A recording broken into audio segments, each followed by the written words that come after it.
know that you have all heard that President Obama has called on Congress to cut red tape. And really, we're trying to get responsible homeowners around the country who have been paying their mortgages on time so that they can feel secure in their homes and be able to refinance at these historically low rates. There are lots of programs that have been developed the past few years, and I'll talk about a couple of them. But there are people who are out there today who don't qualify for any of the programs that are out there. They are paying their mortgages on time. Their credit's okay. Their mortgages are underwater, so guess what? They can't qualify to them. I see some of you shaking your heads, and you guys know that that's really the case. My brother was in California this weekend. He is one of them, and when he's gone to the banks have said, well, why don't you just go into foreclosure and buy another house, and that's the only way you're getting out of this mess. But he is paying his mortgage on time. He is trying to really get down to a point where he's no longer underwater, and so somebody will let him refinance, and he is a perfect candidate for what we're talking about today. When I came on board at HUD, I learned an awful lot of new things, even though I had been in this industry for many years. But one of the things that kind of jumped out at me the most is the role that the federal government has in the housing industry, and how the work that we do at the federal government is really in many ways countercyclical. I know when I had been around here working in Newcastle County and with the city of Wilmington, one of the things I always believed personally is that if the private sector could do it, the government needed to get out of the way. And that was kind of the way a lot of programs were operated and have operated. If the public has to get in there, we'll get in there. And if the private sector can do it, we really don't need the government sector. So the FHA is a perfect way to consider what the federal government's role is. Historically, the FHA has been a player about 10% of the housing market. So 1 in 10 homes have some FHA insurance involved.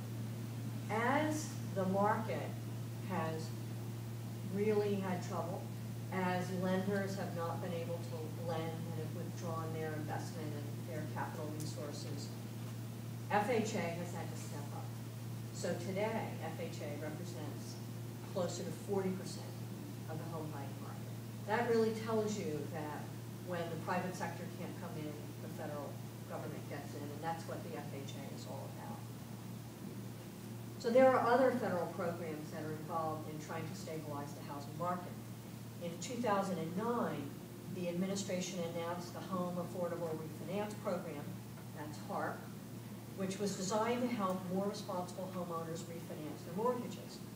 In the first 2 years, it helped about 1.2 million homeowners refinance, saving thousands of dollars a year.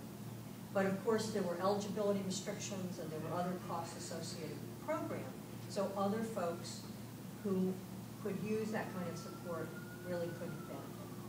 In October of last year, the president announced a campaign, the What We Can't Wait effort, and I'm sure you've heard lots of different components of that.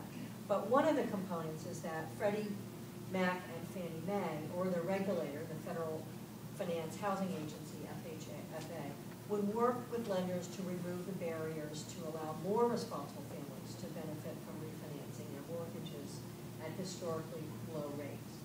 How many of you, sort of thinking back, I remember when I got my first mortgage, it was in the city of Wilmington, it was a bond finance program, and I was so excited because it was an 8.5% mortgage. And yeah, you were laughing, and we can think back to 15% mortgages and 18% mortgages not so long ago. Yes, I am over 50 and I qualify for that booklet. But nonetheless, it really wasn't that long ago. But nonetheless, right now we are at historically low rates, under 4%. I just saw something in the paper the other day, oh gee, it went up to 3.55. You know, there are families who just cannot refinance and take advantage of that. They're being locked out of the market. So, there were changes made to the HARP program, which allowed them to refinance so long as they have a loan backed by Fannie Mae or Freddie Mac. They haven't been late on their mortgage in the last 6 months, and they have not made more than one late payment over the last year. the FHFA also waived unnecessary costs and fees that were dissuading some of the people from taking advantage of the